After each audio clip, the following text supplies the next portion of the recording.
Hi, and welcome to another episode of Dungeons and Degrees. My name's Adrian, And I'm Alex. and today we're with Aundawyn, Hello. creator, founder of D5. Roll D5. Yay. Roll D5. Right? Roll D? Yeah, Yeah. yeah. RD5. Wait a minute. I'll I'm explain missing the a name word. here soon. Yeah. Welcome. Happy to have you. Thanks for having me. Of course. Listen, we hang out with Mika so much. Of course, we're gonna have you on eventually. I love Mika. Yes. My bestie. How'd you get But the yeah, whole tell us set? about how the creation of Roll D5. Yeah. So we're coming up on our third year. So June 1st is our official, Roll D5 anniversary, created the social media, it became a thing. We had originally been doing a podcast together, me and four others, and we decided that we wanted to leave that and start doing live streams because we thought it would just be fun to be able to interact with people live. So it's started out with trying to figure out a name, and I was like, I like the idea of like the pun on roll and roll, so ROLE and ROLL. I thought that was fun. And then one of the original five members, Lindsay, was like, what about D5? Because there's five of us, so we've got roll for role play, D5 for the other type of dice that you roll. And I was like, oh my gosh, we're brilliant. So that's how it started with five founders. And some of the others have left to work on their own projects or have had stuff with life happen. And the original founders that are left are me and Mika. We've actually we just recently updated our titles from creator and co-creator to directors, because one of our team members, Danielle, was asking, what does it mean to be a creator? And we thought about it for a bit, and we're like, you know what? Over the past, especially year and a half-ish, because we've grown so much, we're like, you know what? Our team of 10 have created the channel as much as we have, and so we decided to kind of give that to everybody and give ourselves our own different titles. But we started out just doing fun games to play together with friends, and then the OGL shit went down with D&D, and we had already stepped our toes into playing indie games. But Mika, we had been talking about hey, what about we just do it full time? And when all the OGL stuff happened, we're like, hey, now's a good time to just do it. So after just a couple of months of being the channel, we just put out a formal announcement. 98% of the time we will be doing indie games. If we do anything that is 5e, the supplements created are by people in the community that will make a special exception for, because they're fantastic. But other than that, all we do is play indie games once a week. Upcoming now 2 times a week. We've updated our schedule to do even more. So we do that with a different cast almost every single time. We'll be doing a couple more part 2s, maybe up to 4 episodes of some pre-recorded stuff. But our most recent change, not really change, but evolution to our final form, is doing themed months. So we started doing it in October with Roll D Scared. We thought that was fun. It was great. And so in 2025, we're going to really start doing it. So January is Cozy Month, and I won't tell you the rest because you have to find out for yourselves. Ooh. But we got some really cool stuff coming up. But that's our brief TLDR lore of Roll D5. Nice. Yeah. What is something that you've been interested in within this voyage into indie spaces and indie creators? Ooh, it was a surprise, yet not a surprise at the same time. how many games there are. Because we went into it at first and I was like, okay, now we've got to actually like find the games to do. What do we do? We'd mostly back stuff on Kickstarter. And then we started getting a huge backlog, such a big backlog that we are starting to do 2 games, 2 streams a week. But finding out how, like, actually the best way to do it is PAX that we were just at. We got to go around to a bunch of indie developers' tables and the games that they were selling. And I talked to a few of them where I was like super interested in their game, wanted to know more about it. And then I would talk about RD5 and what we do. And just seeing their eyes light up with like excitement that there are channels out there that specifically want to showcase these games that they're playing just like made them so happy that it's not just people doing it like within the comfort of their own home, which is just as good, but also showcasing it for more people to see and more people to watch and more people to play. So being able to see the excitement on like those developers' faces when they're like, oh, somebody to play our game is probably my most favorite part. Was there a standout game from PAX that you are really, really excited about doing? Yeah, well. Let me look at the... Let's see, I have like $200 worth of things here. I have a big love for Cyberpunk, so I got really excited about the Cyberpunk game. But so there's a lot of really, really good ones, but the silliest little thing that stood out to me was Axolotl with a gun. And I was like, this is the cutest, funniest thing ever. And we got another one called Baker's Charge, a baking competition role-playing game. Ooh. Like a Great British Bake Off? Basically. And so, like, I'm just, like, so excited for these mass amounts of games that we got. So there's a lot that I'm looking forward to specifically right here. Because I actually got the physical versions of a bunch. Yeah. Oh, wait. Never mind. That wasn't one. That was Bag. But yeah, those ones I'm looking forward to a lot. So I'm very excited. Do you already have them like for like the whole, I guess the next couple of months, do you already have it categorized in your head about themes, and then you already have those indie games already sorted out, ready to go? Yes. So that's what's fun about our team is along with like the title change, one of our team members brought up, who do I talk to about specific things? And so me and the admin team got together and we're like, okay, who is over what? So for me, it's mostly about like layout design and kind of like the branding of everything. For Mika, who's the one who's backed the most games and has the most games in his inventory, is in charge of finding the games and helping schedule. So Sylvia Shadow is also in charge of doing like a lot of like tech stuff. So me and Shadow will work together on like the actual production side of it too. And those two help a lot with putting together the games, getting them like scheduled on the days that they're supposed to be. Then we work together on figuring out the cast. Julie comes in and does the same, helps schedule things and put it all together. So that's my admin team, is us together. And then we've got the others. I'm going to actually pull up everybody's names so then I don't forget, because we've got a big team and it is my favorite thing in the world. So we have Aetherius, who is our casual adventurer. We've actually been talking to him about some really cool stuff coming up, so keep an eye out for February.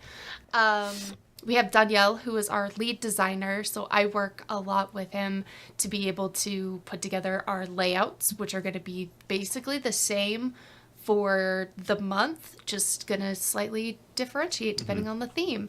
And then we have GM Justin, who is also a narrative designer, our fancy fun name for our GMs.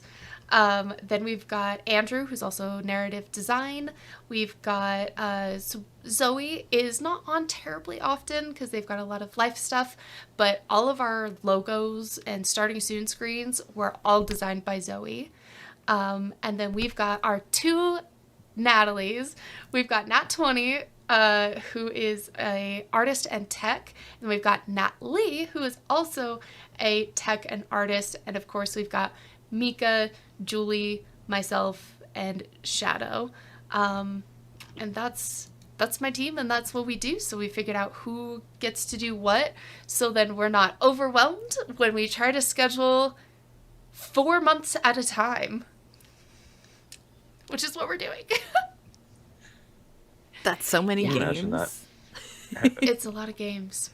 Can you imagine just like even with what we do, which is like once every weekend planning? Like I don't see into my future more than a month ahead, barely.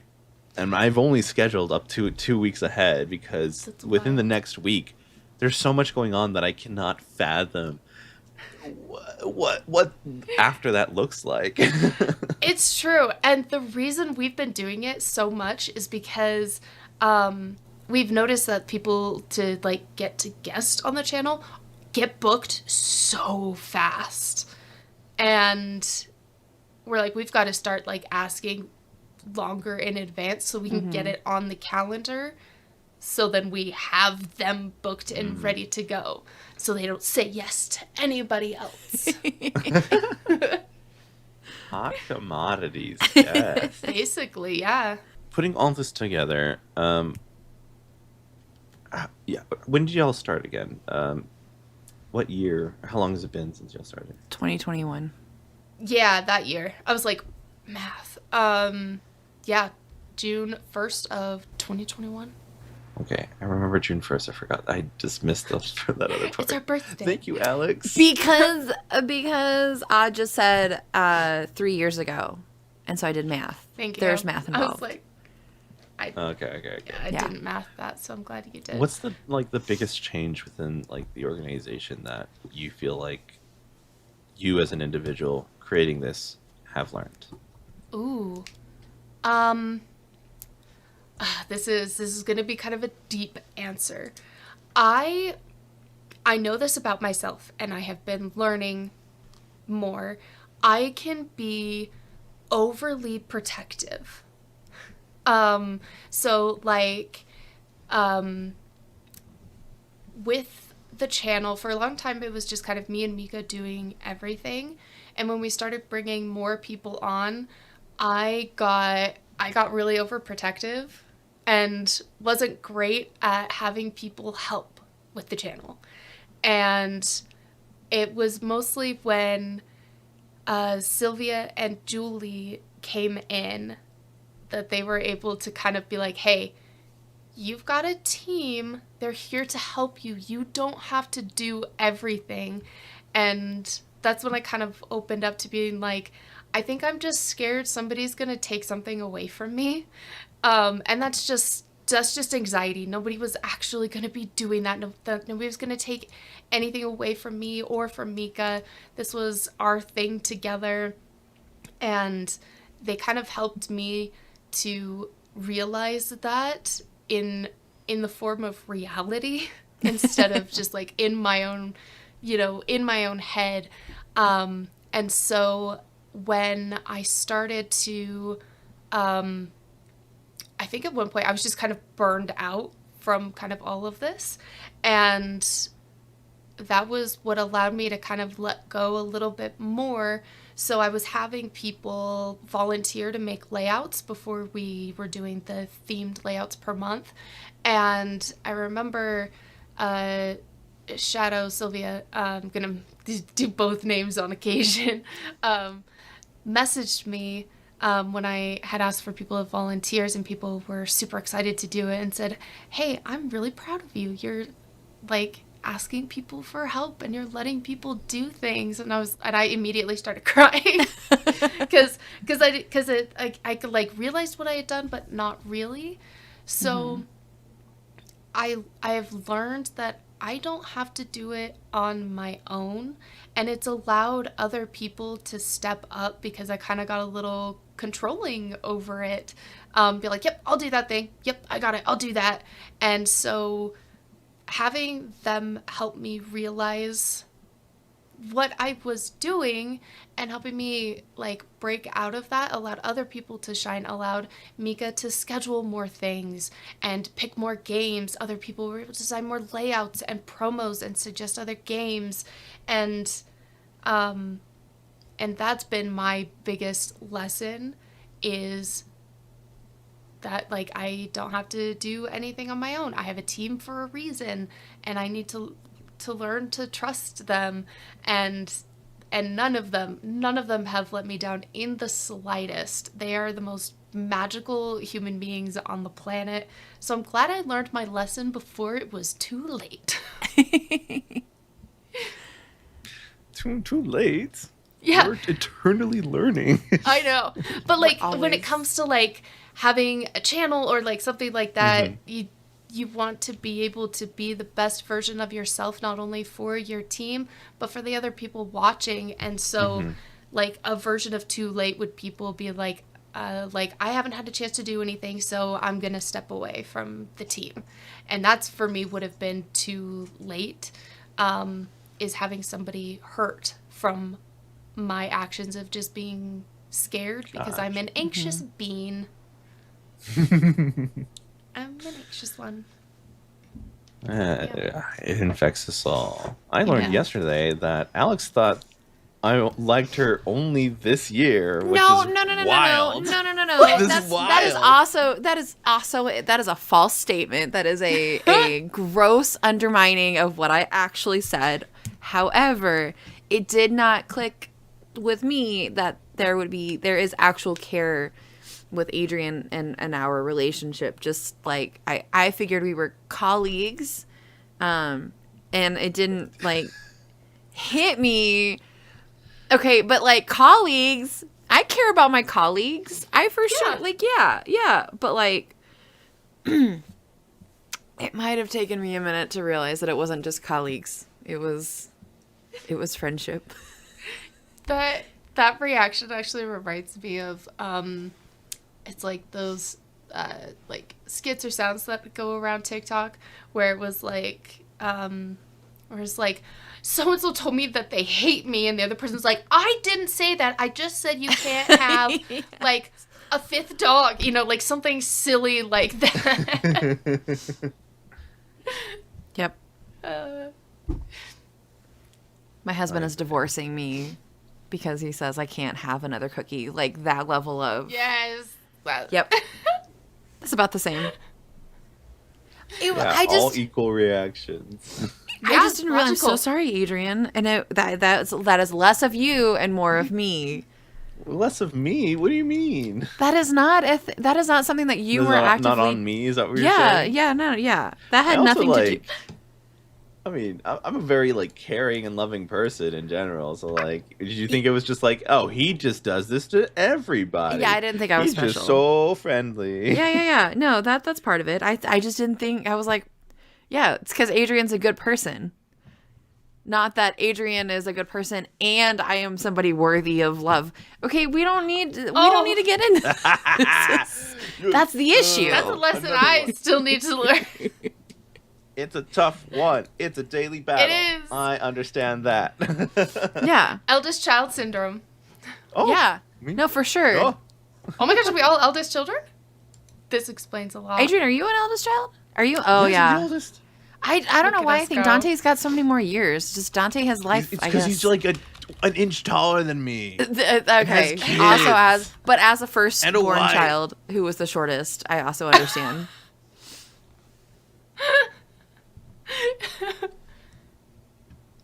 No. Thank you, editing, Dante. Dante's not editing. He's just right here behind this wall. Thank you. Oh, Not editing, Dante. living in your walls. Okay.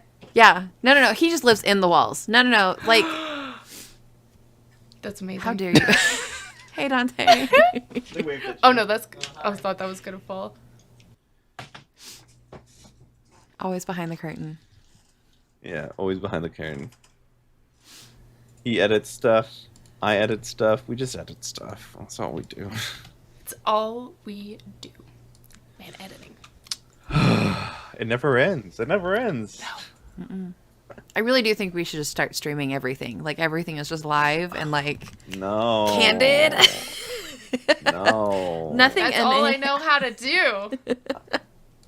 Listen, I don't want like a burp or something to come out. I want to be edit that out. I sneeze But funny. that's what people love.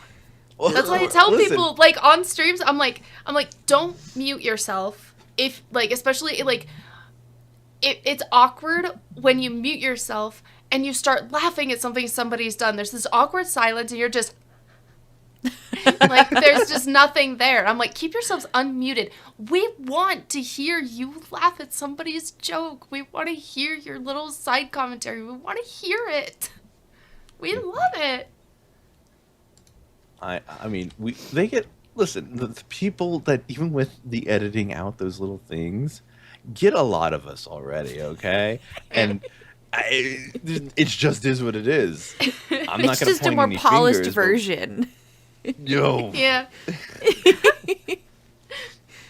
A less It is what it gross. is.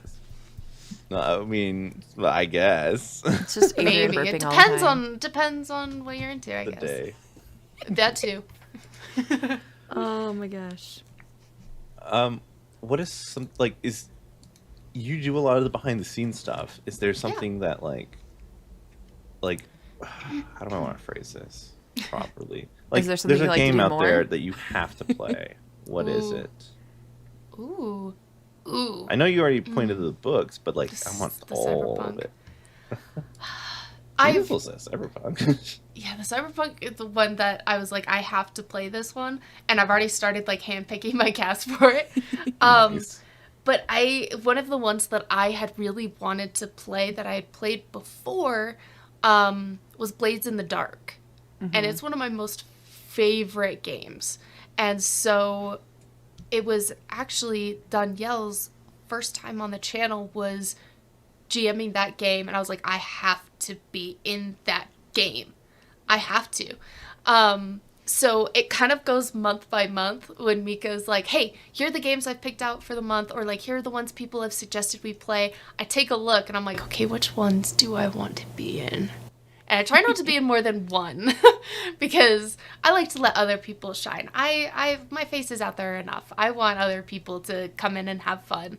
But let's see, there's the Cyberpunk one coming up, and I have to be in that baking one. I absolutely have to be in that one.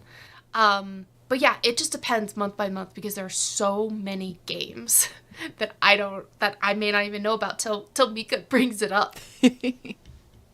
And that's when I get excited. Hell yeah. I don't know how often you do this, but I do see posts of you like in like My cosplays. makeup and dressed for the occasion. Oh yeah. Is this every single time? Am I missing something? No, okay, it's okay, every okay. single time. Every single time. So I actually started putting it in like my bio that I'll put like in the channel or like anywhere else that I'm like, I will bring a cosplay to every single character that I am. And it's, so everybody has their way of getting into character. A lot of people have like a playlist they listen to, writing their characters' backstories. For me, I have to look like my character in order for me to be my character. So even if it's just as little as putting on like a colorful outfit, which I never wear. I am always in these colors, typically black is what I wear all the time. But like putting on something bright green or just like a little scarf, a little bit more eccentric makeup, or going all out like I did with the Lulu Lunacy game. That was a lot, and it took a long time to get that makeup off. But Yep. yeah, it took a while. I had to like take a full shower just to like soak my face and, use like an oil makeup remover. It was wild. But it's my way of getting into character, and I will do it every single time. It's great. Hell yeah. Yeah. I love doing it. It's so fun.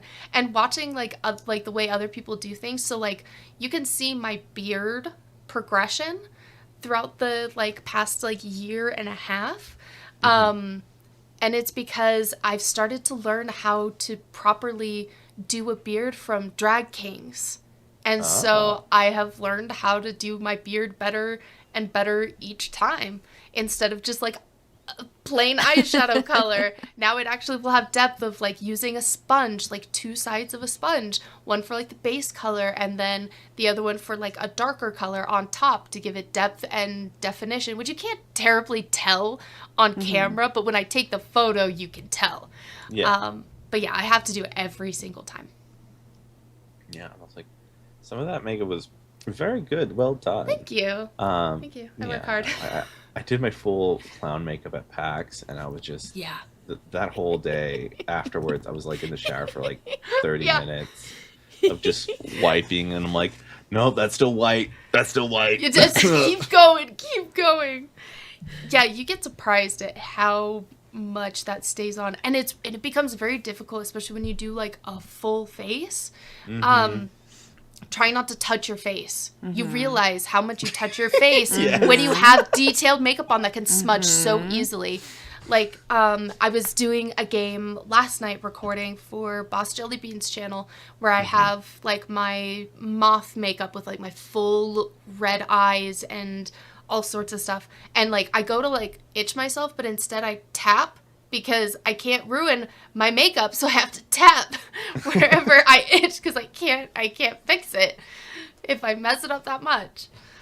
Yeah, it's a lot. It's fun. At the con, I was just like, no! Oh, no! The panic from when you don't remember and you touch your face, and you're like, where'd that go? Oh, no!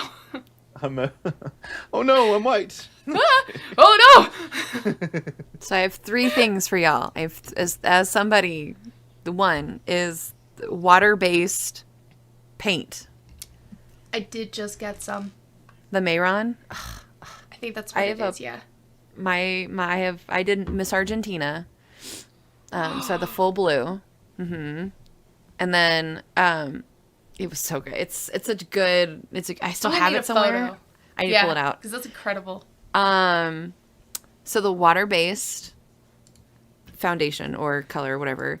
Pond's, it's not great for washing your face any other time, but I always use the Pond's like cold cream, especially after like theater productions and stuff. I didn't know that was actually a thing, because I have just like a thing of CeraVe moisturizer that I will just use, and it helps take off my makeup, and I didn't realize it was actually a thing. I'm gonna go get some Pond's because I love that stuff. Yeah, no, it's so good for, and especially for like heavy makeup. And then what's my last? Oh, carry around a chopstick or a toothpick for scratching. Oh, that's so smart. Just like a little toothpick, because then you get the like that's little, so smart. you get that like good scratchy feel, but like And even if like you mess up even a little bit of the makeup, you could just like slightly like put it back on, and it just and you don't have to have it on your hands. Oh. I got y'all. That is so smart. All right, let's see. I went to the con. You didn't tell me any of this. What the hell? Because I didn't realize. I assumed you had a person that was helping you. I didn't know that there wasn't skill already, or no skill there. It's skill enough. Yeah, I don't know why. I just assumed that, and then especially when people are like, "Hey, you should have been doing this." Like in the moment, Adrian, I could be like, "Hey, bro, you did this all wrong." Listen, we went to... Was that the day we went to go get the Phillies? We could have just picked up a toothpick. I mean, they're in all the restaurants and all the places. Yeah. Yeah. Pretty sure they were even in that dumpling place that everybody went to. Oh, we didn't go. We didn't do dumplings. It's pretty good. I believe it. I did pupusas instead. Oh, I think that was on one of my lists. Yeah, it was so good. PAX U was fun. getting That to was so meet fun. everybody was great. Oh And my gosh. Aundawyn being tall as hell, always shocking. I knew you said you were gonna be tall, and I was like, Yeah. okay. Like, That oh. was one of my favorite parts was people coming up to me and be like, oh, you actually are really tall. And I'm like, I wasn't lying. Like, I'm 5'10", but in my shoes, I was like just about 6 foot. And because I was like, I gotta be the tallest I can be. I gotta like embrace it. And that was my favorite. And one of the best photos that I took was standing next to Just the Human because I had to get our height difference. And it was incredible. Being able to hug all my friends, but they were all like underneath my armpits. I was like, good thing I'm wearing deodorant. You know, just give them and it's so easy when you're tall to give your friends forehead kisses. It's so This is true. easy. This is true. Yep. That's why I did that for Just the Human, who did the good morning to those, and I did good morning to those who give their friends forehead kisses, and to them only. Because I was like, I'm so tall, I'm giving all my friends forehead kisses. Oh, so PAX was great. Oh yeah. I For cried sure. when I got to hug Mika again. Aww. Oh. Because we've known each other a little over a decade. We've known each other a long time. We went to college together. And so we'd been living close to each other for a while, and then he moved away from me. And we hadn't seen each other in Wow. like a year. And I tried so hard to just not just like cry when I hugged him. I was like weeping a little bit. I was like, I'm fine. I'm fine. I missed him a lot. That's so Yeah, sweet. no. Yeah. Yeah, Mika told us they all went to college together, and it was like, dang, these guys are friends for a long time. Yeah. Yeah. Couldn't imagine being friends with anybody for that long. Bah, Alex, bah. 10 years? Never. Adrian, is it? It's been not. This No. is not the. This is not the time to figure out if it's been 10 years. No, It's not 10 years because. it was 15. It had to be after 15, so 16. Hmm. Okay. I So, just yeah. realized I think Mika's probably the longest friendship I've ever had besides my partner. Because I moved a lot growing up, so I had never had like childhood friends or like a childhood home or anything. Yeah. And I'm just thinking about it, and I'm gonna Discord message him right now. Like, I was just thinking too. I think you're the longest friendship I've ever had. Friendship I is magic. I moved a lot, so I don't like. I remember the street I was born in, or like not born in. You were born in the street. streets.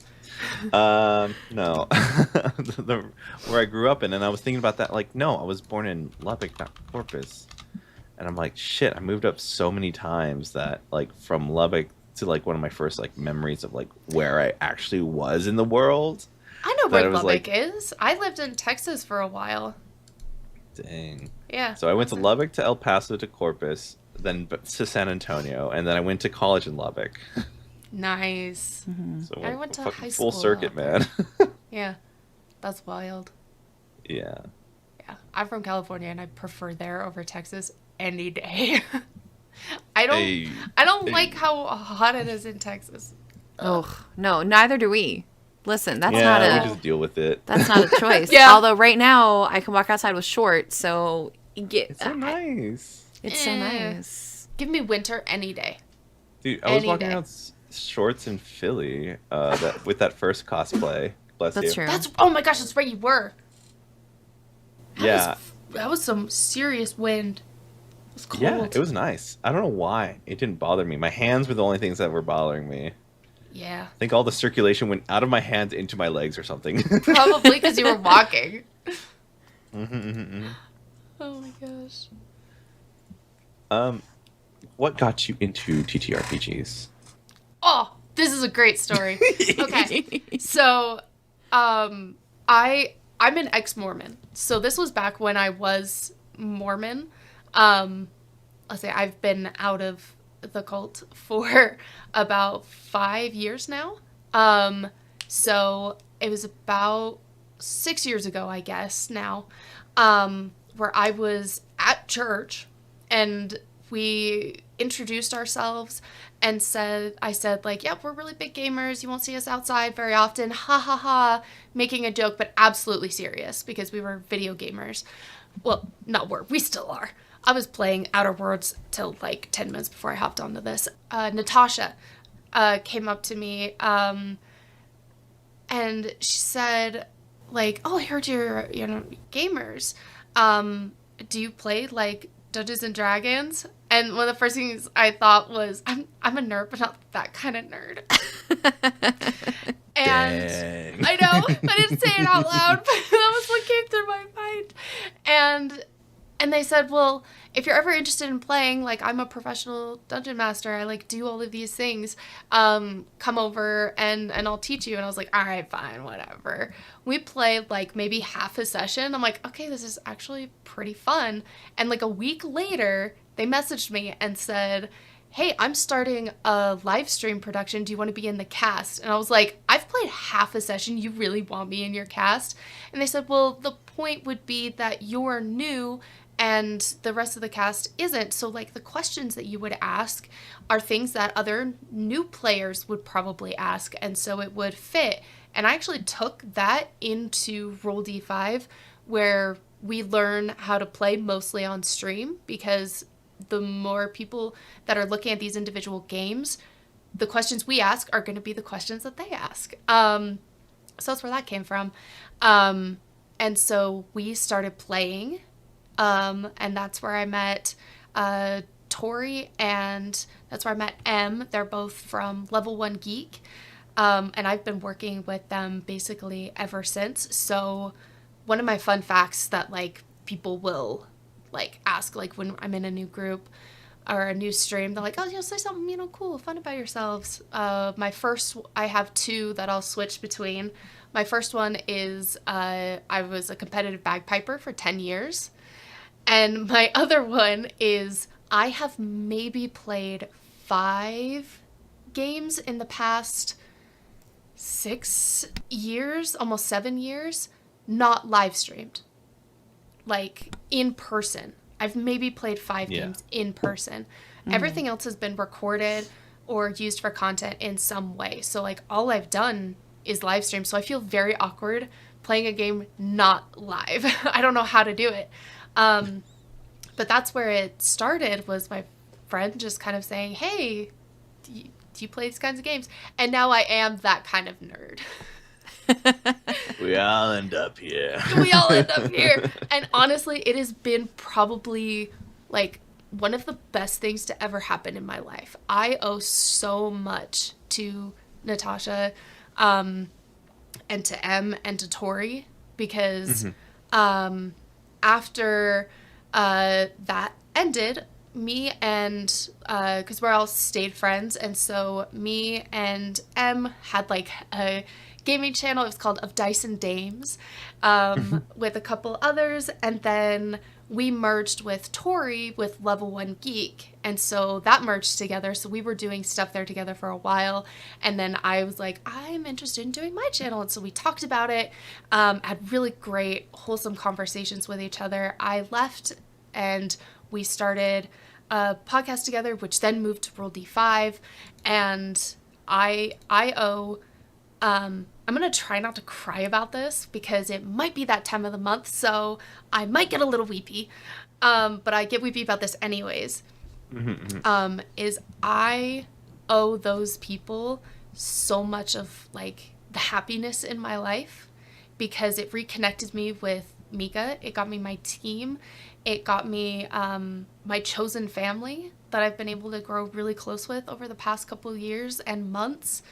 And it's changed my life in that way, as well as we've been able to change other people's lives, like telling and showcasing these really important stories, because not only is there like diversity within people and their experiences, but there's diversity in games, and the stories that we tell and the stories we listen to and the stories we watch are very heavily impacted by the game's system and other things, that when we bring in this beautiful cast of people to tell a story. It is so uniquely different.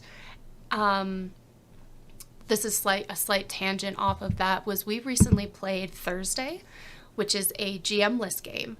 And we started this little group called the Late Night Squad, where RD5 will randomly, at least once a month, now go live without really telling anybody, except for like a little teaser of like, oh, that's weird. What is this time thing? Or, whoa, I hear wedding bells. Like something really awkward and random. And then RD5 will go live with our late night squad. And it's usually decently late at night, like 9 p.m. Eastern. And we played a game called Thursday, which was our GM-less game. We ended up putting it into 2 parts because it was phenomenal. But we did part 2 on election night. And I'm going to try not to cry again. But that was a really, really rough night for a lot of people. Right. And we almost didn't play a game that night. But we did. And we ended up telling one of the most uniquely beautiful stories I'd ever been a part of. It was probably one of the first times I ever experienced bleed in like the best way.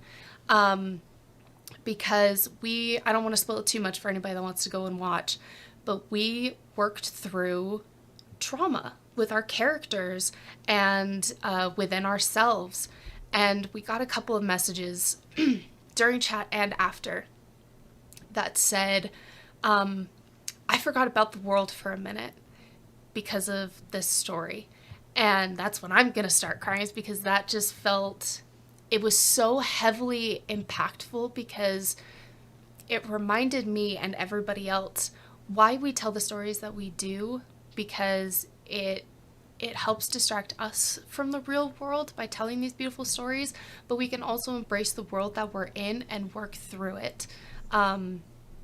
So I owe a lot to those core people who brought me into this to be able to be part of everything that we've been a part of for almost 3 years.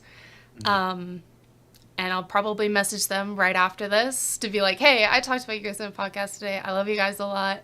And yeah, so that's kind of where it all started and where it all ended. It was great. Yeah, that's amazing. And it's beautiful to hear these stories consistently. It's not like, what's it called? We're the only ones in this space that are, struggling or trying to make things different, and we are doing it one story at a time, giving hope and a breath of fresh air away from some of the stuff that we have to live through, even in these coming times. And it's gonna be, tough. It's been tough for a lot of people, and we still have the ability to smile, and we will try to do that through these things. Yeah, that actually reminds me of, did you go to Ra-Ra's panel at PAX? That whole, I don't remember everybody's names that were on it, but especially because I've worked with at least, I think Jem might have been on it. I don't fully remember, but at least I knew Candace and Ra-Ra where they talked about sad stories and how important they are. And me and Mika walked out of that, and Julie talking about how a lot of RD5, we do a lot of comedy. And it's usually my fault because I can get unhinged, and I like making people laugh. Unhinged in the best way.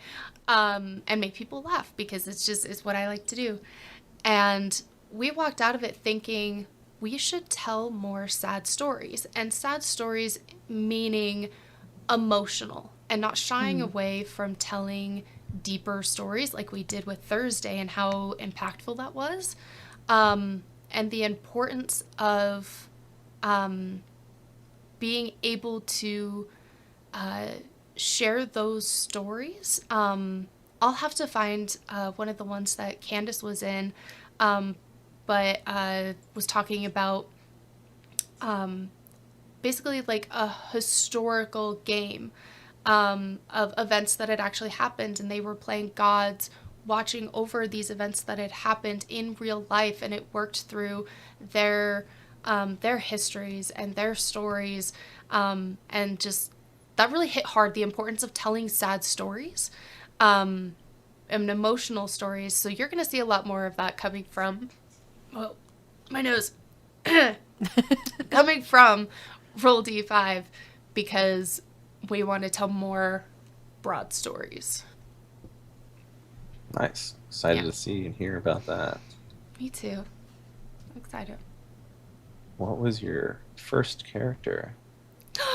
Oh, my first character. Hold on. I got a mini made of my first character. A tabaxi. I'm trying to see if there we go. My forehead. A tabaxi named Shadow's Touch. And I'll be honest, I don't remember a ton about her. Other than that was my first character was Rogue. I was told that was a good place to start. And I remember being so nervous to play on a live stream and play with people who knew what they were doing and I didn't. So I purposefully created her to speak methodically and slowly because I didn't know what I was going to say.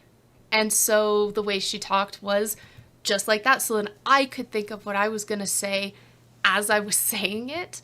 And I remember her being just like, I think that's probably where I started to learn that I like playing unhinged comedic characters, because it kind of branched off into I have default characters that I play, especially if I go to another channel. I will talk, like I'll think about what these other people are saying that their characters are going to be, and then I think, okay, so what is this party missing that I can fulfill?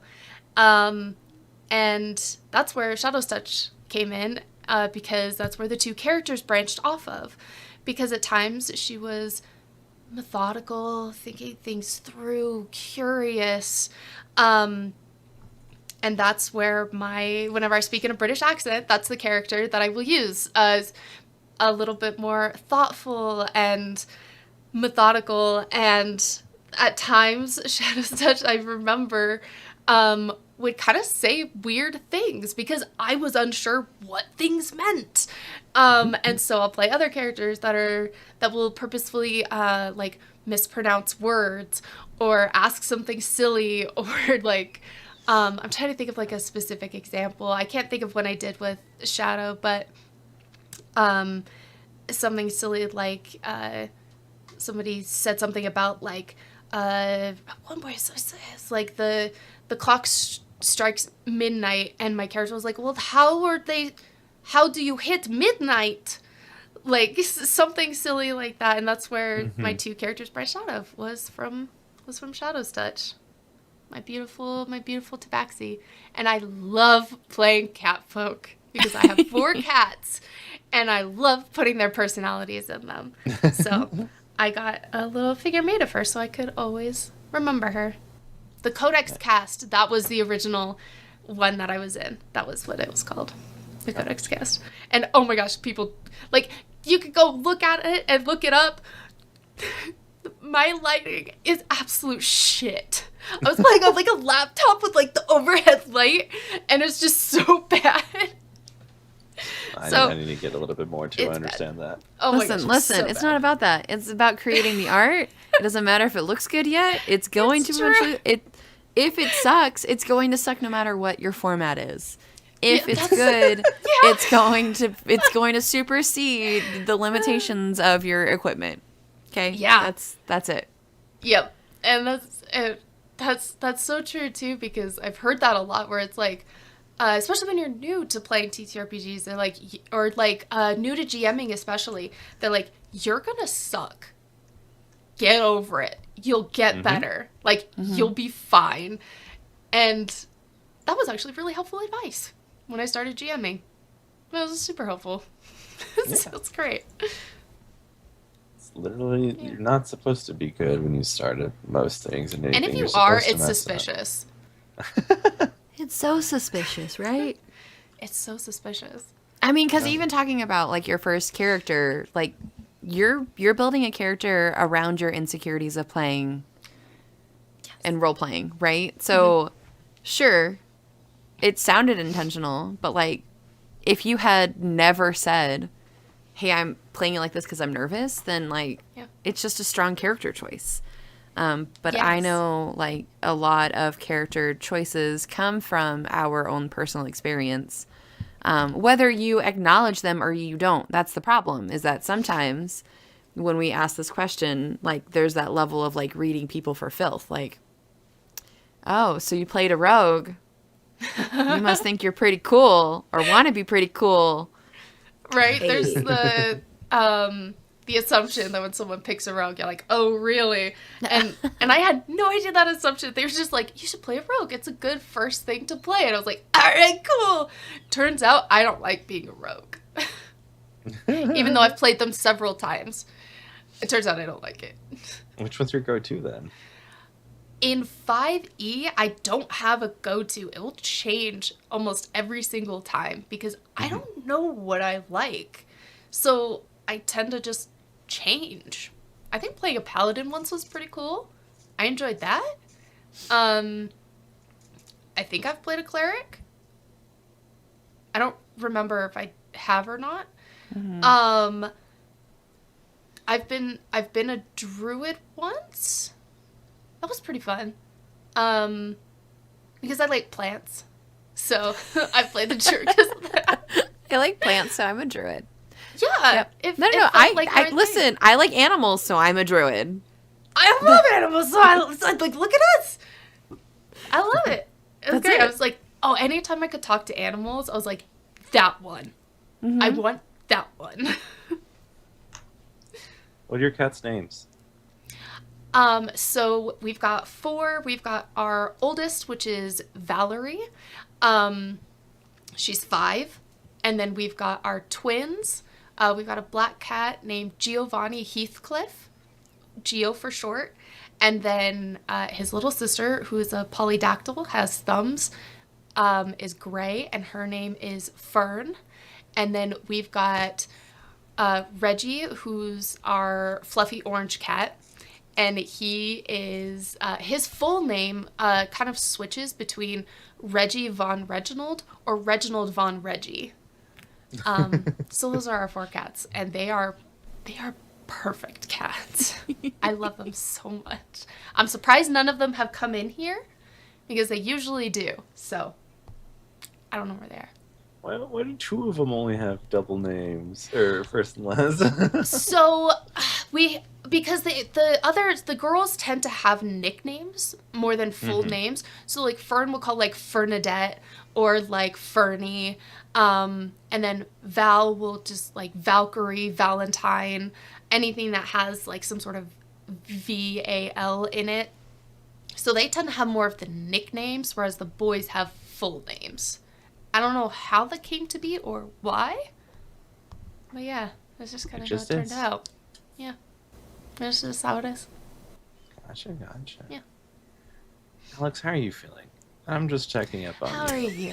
I'm fine. You had a rough day. Listen, we don't need to record and talk about it. It's fine. Do you know what FINE stands for? What? What? Freaked out, insecure, neurotic, and emotional. Bonus points to anybody who watches this and can tell me what movie that's from. I don't know the movie. I have no idea. It sounds familiar for Feels some like a reason. rom-com. It's The Italian Job. Does not feel like a rom-com. That's not a rom-com. You know what? It could be a rom-com. I mean, it could. There's love involved. Yeah. I watched that so many times when I was young. It's such a good movie. Right. Oh, it's like is it the Mini familiar. Cooper? Is that the main car in there? Yes. Are they minis? Yeah. There you go. So like it's a rom-com for minis, right? You're not wrong. Okay. You're not wrong. Yeah. Also, you have animals. Tell me about them. I have 3 dogs. Watson, who is my oldest, and I've had him since 2012. We don't want to say ages out loud because then I start crying. But I've had Watson since 2012, and he was about a year and a half. And then he had such bad separation anxiety, I had to get him emotional support animal, and so I got my second dog, Rosie. Watson is a Dachshund, and then Rosie is a Yorkie. Yeah. He's listen, I will never get another wiener dog. I'm so sorry. They're so cute, but they're ornery as fuck. Like the long hair dachshunds are better with that. That's great. I don't trust any of them. I don't trust any of them. Yeah, we've had dachshunds. It's okay. I love him. No, that's like my fucking dog, and like he sits in my sweater, and like that's my dude. However, he's a fucking asshole, and I will never be replacing him with another dachshund. Like I'm dachshunded out in my life. Thank you very much for the opportunity. I will see myself out. I love this so much. Listen, they know that, dear listener, you got a fucking dachshund. You know. It's been raining, and so where does he pee? Right in front of the dog door. Like, so everyone else has to trail it in and out. Yeah, he knows. He's old enough to know better. They're smart. They know. Oh yeah. And then we have I have a mini poodle mix named Peggy Carter. Okay, so you're talking about the names because, like, you said Watson. I was like, Watson. oh, from Sherlock. Yep. And then you said Rosie, and I was like, Rosie Cottontail from Lord of the Rings. No, Rosie, because Rose Tyler is a dog in the alternate universe. She is a Yorkie in the alternate universe. So she's named after Rose Tyler. And then, Peggy Carter's is Peggy Carter. I love it. But yeah, Peggy gets called Bagels or Pickles. Bagels. Yeah. Sorry, that was involuntary. No. That's exactly right. So yeah, she's Bagels or she's Pickles. Rosie is Woe is Measy. She's also Rugsy because she gets really low to the floor, and she's like the perpetual emo kid. She is the middle child of the dogs, like very sad. Yorkies are also really weird. They're so cute though. Like I would get another Yorkie. And then Watson is Wet Thin because he doesn't have any teeth anymore because he's old. Oh. So Watson gets a lisp. That's so cute. Mm-hmm. Oh my gosh. And he's a boy, so his name is also Bubba because fucking Texas, I guess, is something that happened. Yeah. But yeah, he gets the Bubba also as well. Yeah. Oh. They're so cute. Watson. I'm going to think about that all day. I'm going to think about that all day. Watson the Dachshund.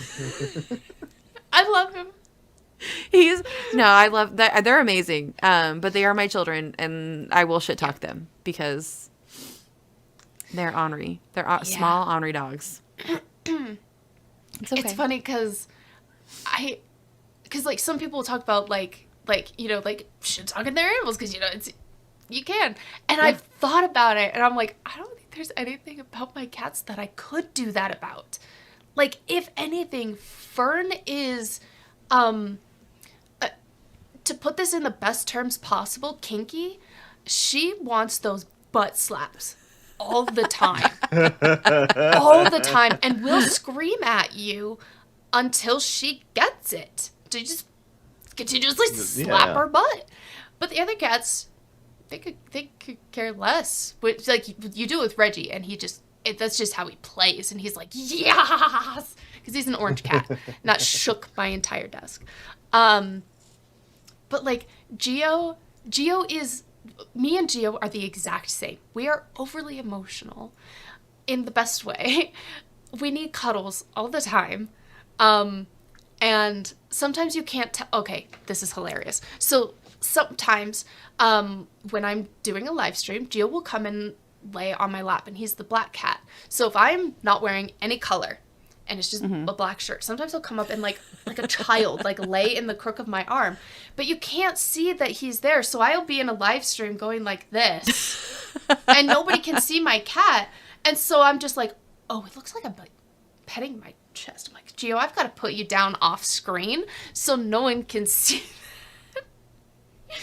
So I have to be careful at live streams sometimes with him. I love him so much. He's my boy. And he's also tall and lanky like me. Yeah. No. Those cats can Rosie scratch. is tall and lanky. Oh, yeah. Pick them up. Just... we taught Gio how to do that since he was a kitten. We'd pick him up by his armpits, and he would do a full body stretch.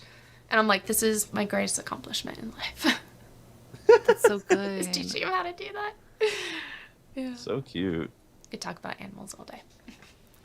Listen, I have a friend at the zoo who sends me pictures while she's working, and so I have like Alex works at the zoo. I work at the Sometimes zoo. teaches. Yeah, my zoo crush. I'll listen. I'd throw it out here right now. My zoo crush sends me videos of her behind the scenes, and like I have these cheetah videos of like our cheetah just like acting like a house cat, like being a little scaredy cat of like he wants to eat but he won't come in through the door, like just whining and like meowing. It's very cute. Like pet that dog. Like cats are cats no matter the size. Like give them a box, they'll Yep. do exactly Yep. what all cats do. Yep. They're very cute. I love this. It's nice. I didn't can know talk you about got animals. vids. Yeah, I got dude. Do I talk to this person You any getting other time? vids? Absolutely not. Direct message vids. Dang. Bi panic sets in and I'm like, oh my gosh, she's so pretty, and I just stare. But Yeah. she'll send me videos of the animals while she's working, and I'm like, I don't think you know. I don't think you know. Because I'm just like, It's so cute. you're so pretty. She's so pretty. It's fine. I do that with my friends. Like, we talk about how like TTRPGs are the safest place to flirt with your friends because you have lines and veils. You know everybody's comfort level.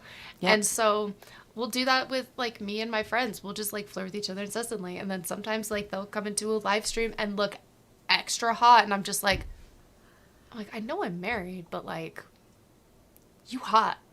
You just can't help it. Bi panic with your friends is probably one of the best things in the world. I play with Icarus on Half Blood Happy Hour, and I have a shitty computer, and so it's not a good, like, I don't get a good representation of people on my screen. Yeah. Like, it's just like they're people. And then they showed up on my For You page on TikTok, and I was like, oh no, like you're they're really hot. pretty. And I think if I had known like how pretty you were, that I would have been able to do no. There would have been no role playing out of me. It's just been like, wow, I'm just gonna flirt with all of my friends while we're here. Mood. And, yeah, Mood. yeah, yeah. How was it when you met Icarus in person? Oh my god, I fell in love. Okay. At PAX. Listen, Icarus wraps their arms around you, and I was like, oh, this is it. I'm in love. Like, it's fine. They're a very good hugger. Hopelessly in love. It's fine. That's so cute. To be queer is to pine, and that's it.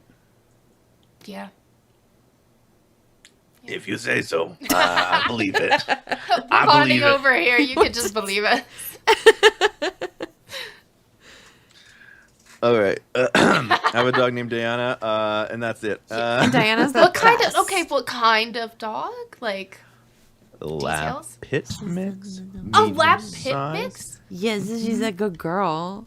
She is a good girl. Except she can't play with other dogs because she doesn't like collars. She wants to free all the dogs. And the owners do not like that. They're like, hey, that dog's killing my dog. And I'm like, no, she's just a collar. I don't know. She's just playing. Yeah, it's so unfortunate. That's the most Yeah. precious piece of lore on a dog I've ever heard. Yeah, That's so a real freedom fighter. Yeah. But will betray me for a snack. So it is Yeah. what it is. Yeah. Yeah. Dude, Fern, my my cat would do that. family was away for like 3 days, so she came to my door because she's needy and she needs to be by people, and she comes into my bed. We fall asleep, and the first thing they get home, she's like, I want out of this room. I don't want to be near you. I want to go where the snacks are, and that's with my dad. That's with Grandpapa. Yeah, pretty They're much. the ones who would give me the snacks. Listen, I don't want her to get, like, she loves snacks. She Mm-hmm. won't not eat them. So I have to be like, I can't give you snacks if my grandmother and my father are both throwing snacks at you. Okay? I gotta be Yes. wary of that. We gotta be wary and make sure that you are not overfed. Little stinker. Instead, I it's love just, you are nothing to me. I am leaving you all the time. You are nothing, peasant. Give me my snacks. it. You are nothing, peasant. All All right. We are past the hour mark. Yeah. On where can they find you? Well, since I won't give you my address, I'll give you where you can find me on the internet. I mean, but if you want to, we can. But if you want to. I'm stuck in Utah. Get me out. It's too expensive to move. I'm going to be here forever. Anyways, so my name is An, also known as Aundawyn. If that sounds familiar, it's because it is. It's based off of the river Aundawyn from Lord of the Rings, which one of the funnest things in the world was Wizard Way Chris actually translated my name into Tangwar Elvish, and I got it tattooed on my arm. So I have my name tattooed on me. Yes, Lord of the Rings is 80% of my personality. But you can find me everywhere as Aundawyn, Aundawyn. I am most active on Threads. I found that it's just like a cozy place for me. And that's where I've met a lot of my friends. So that's usually where you'll find me. Other than that, constantly doing stuff for Roll D5. That's ROLE-D5. Does I sound like a commercial? I am mostly behind the scenes. I will mostly be teching. You'll see my face there on occasion, but not terribly often because I want to give my seat at the table to other people. And I'd rather just enjoy from the side. I don't GM often. I found that I don't like it very much, but if you need a player to guest in a one-shot or short-term campaign, I am your man. I enjoy guesting on a lot of other channels. You'll find most of those links on my beacons if you want to take a look. But yeah, that's where you can find me, and I'll be in a different cosplay every single time. Well, not a different one every time, but I'll be in a cosplay every single time. I mean, what is existence Are you if red, not just Alex? Are you getting red from the Lord of the Rings thing?